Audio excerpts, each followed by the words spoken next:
Hello and welcome to Jeffrey International, where we discuss youth-related issues. Today we have in the studio Liazo Bruce to discuss issues that relate to youth in politics. You're welcome, Liazo Bruce. Thanks for coming. I will start by asking you this question. What are the problems we face in Nigerian politics today? What are the problems do you think we face or we're facing in Nigerian politics today? The major problem we are facing in Nigerian politics is godfatherism and cabals.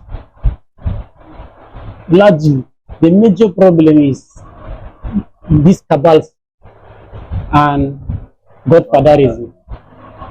These two problems. There are other ones, but those ones are little ones. Okay? But the major ones are these cabals. And you see, these cabals are a group of people that unite themselves, pursuing their own personal interests. Right. Yes. Ruling is about the people's opinion. If you see among the roles of government, you will see public opinion, public support. That means, as a good leader, if people are complaining about your policies, you have to change it. Like this issue of fuel subsidy, people have been complaining about it. If you remember during Goodluck Jonathan administration, he increased the fuel money, but after people complain here and there, he reduced it. You see, that is the people, the administrator that is listening to people's opinion. Yes, but cabals are there to pursue their interests. Yes, they are a group of people. Okay? Yes, and if you see godfatherism, godfatherism is an act of someone who thinks he has power, influence, popularity, financial capacity. Yeah.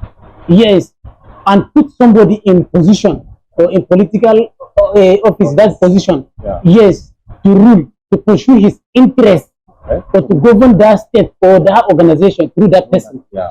Yes, so he's the this godfather who sponsor everything, use his money and influence, and put somebody on power so that he will control him. If you can see the challenges we are facing today, I will start giving example by River State. Yeah. If you see River State, the crisis is too much, Yeah. to the extent that you will see a policeman who will fire tear gas, destroy even part of the assembly, house of assembly of the state. Commissioners resigning. Commissioners resigning, many things thread there and there. People has been trying to resolve the issue, even at a party level, even president. So you see the effect. Why? Because somebody wants to control somebody in the power again. Yeah. Yes, he put the person in power to control him.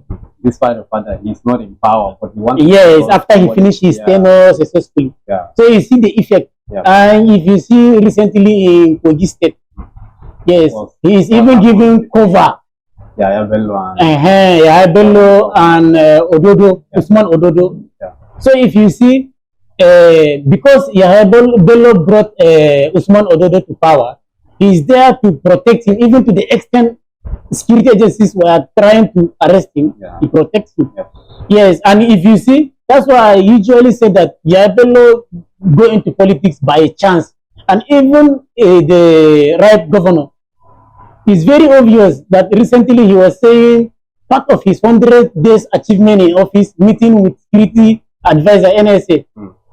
Is this an achievement? No, it's not an achievement. And he went ahead saying meeting with governors, going for meetings. All these are not achievement, because if you go for a meeting or a training, if he comes back, we want to see the effect, which we not see at all. Yeah. Yes, if you see, he was talking about agriculture, education. He's talking about programs that you cannot verify. Yes, so you see the effect of godfatherism. Yeah. And if you see recently, the one that shocked me or pains me more is before the 2019 election, our former president was asked by a newsman that, are you going to congratulate the winner if you lose? He say, I will congratulate myself. Yeah. Yes, because I'm going to win. What does that mean? That he will win at all costs, or by fire, by force. Yes, and we Nigerian youth are watching them doing this at the top level. Yeah. And again, somebody was asked that this election, are you going to congratulate a winner? He was saying all this and that, and somebody was saying, it's my turn. It's my turn. Yes, you are saying it's your turn and you win. So youth has to fight this godfatherism and cabals in politics, because those are the hindrance. Those are the major hindrance to our politics in Nigeria. So we have to fight those cabals and godfatherism. You talked about godfatherism. I would like to know, how do you think this godfatherism will affect the growth of a nation? How do you think it will affect the growth of a nation? Yes. Like we have said earlier, that the people with financial capability, power, many things, influence. So if they use their money and influence and popularity and bring it to power, definitely they will demand return. Definitely. So the money that is supposed to work for your constituency or for your people, you will be giving it to that person. So the result will not up to maximum satisfaction in your constituency. Why? Because you use part of the money to settle godfatherism or cabals. One. Secondly, if you see during election, those cabals use power, use threat, use talks to win an election. Yes, that means they will go and bring somebody who is not popular and put him in the seat, and that person will be remitting or will be giving them return. Yes, many instances. If you see in Nigeria, even between Godwin Obaseki, the governor of Edo, and his godfather, Comrade Adams Oshimole, he is a senator now. You see how the problem, they even went ahead to fight to the extent that Adams Oshimole give command to DSS to pursue the governor out of his office. So that means you see the effect. You will see many governors, even of recent, you will see Kaduna, they have started getting some problem. Even in yes, Godwin Obaseki and his deputy, former deputy now, because he was impeached, Philip Shaibu. So you see all this problem. Why? You have to follow my steps. And we have been complaining about their leadership. Now, if they brought somebody and induced that ideology to him now, he will replicate the same thing. So that is why we are trying to fight it. Yes, if we fight it, then we can get better result. If not, they will continue using talks, threat. You will see insecurity, hunger in the country. You cannot talk. Why? Effect of godfatherism is showing.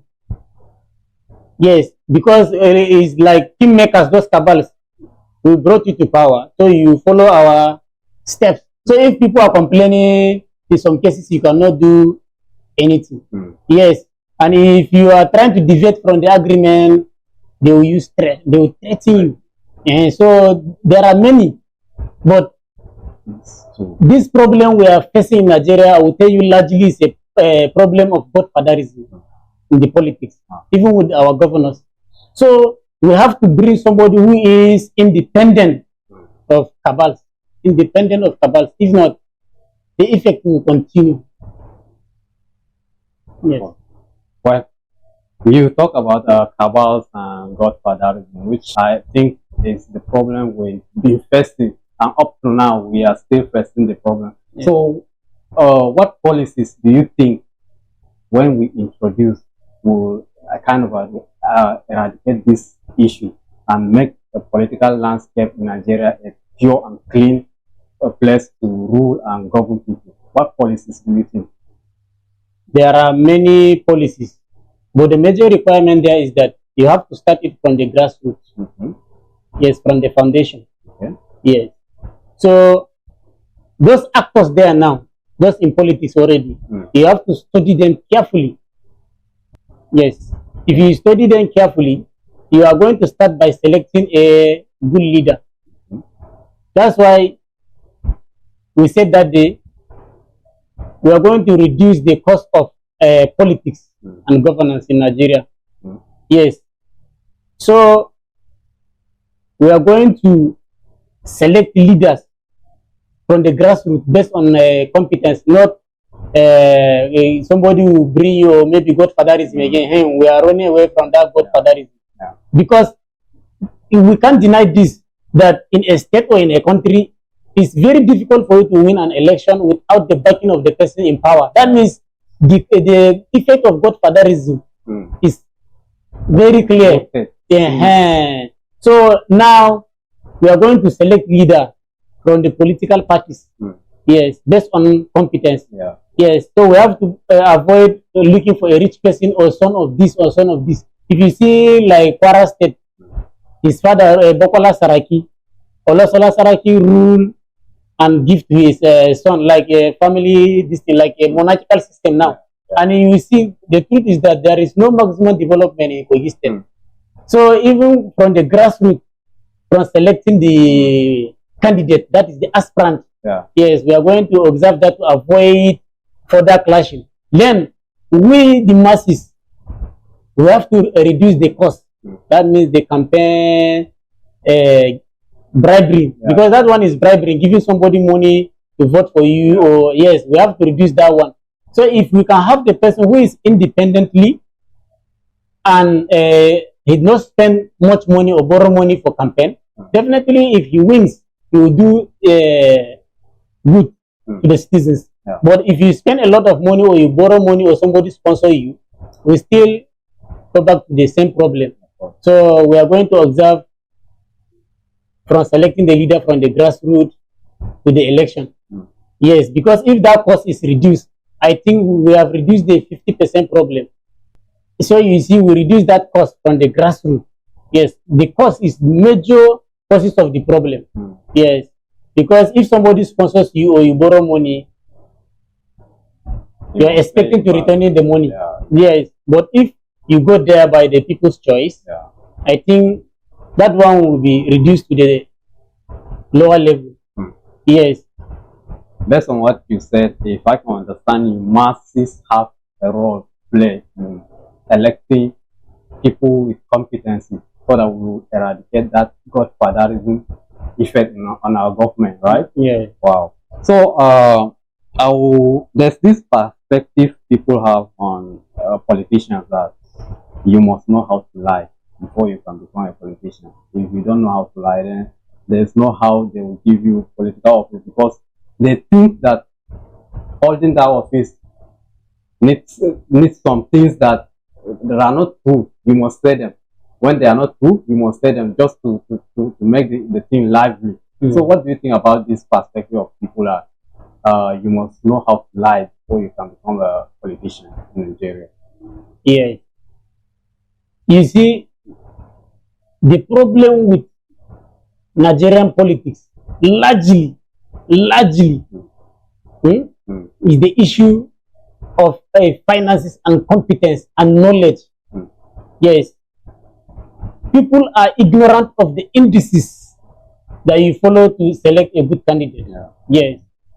That's why I said the other day, if you want to select a good candidate, there are things that you must consider about the candidate. Yes, you must consider them.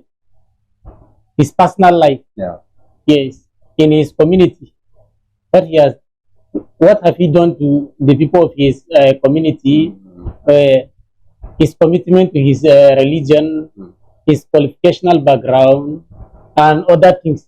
So that means if our masses can get the knowledge to know those indices, I think it will reduce the high level of this problem. Yes. Now, if I'm a person of competence from the beginning, politics will not change me one time. Yes. Because if I have been good to the people of the society, maybe I give them water, I sponsor people's children in school, I help in the society. I have a good reputation.